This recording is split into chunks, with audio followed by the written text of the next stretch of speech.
আসসালামু আলাইকুম গাইস, আজকে কচু ভর্তা করে দেখাবো। তো চলুন কিভাবে ভর্তা করে দেখে নিই। আমি এখানে সিদ্ধ করে নিয়েছি কচুটা, মরিচ ভেজে নিয়েছি। এখন আমি সব কিছু সুন্দর করে মেখে নেব। পেঁয়াজের সাথে সুন্দর করে মেখে নিচ্ছি।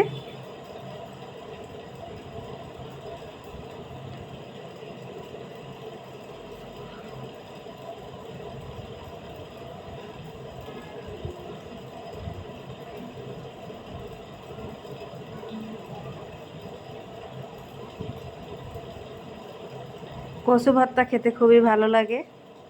এভাবে ভর্তা করলে খুবই ভালো লাগে খেতে। এভাবে ভর্তাটা করলে খুবই ভালো লাগে খেতে।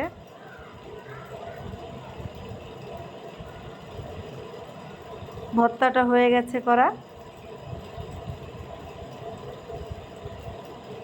তো গাইস, আজকের ভিডিও এ পর্যন্তই। সবাই ভালো থাকবেন। আল্লাহ হাফেজ।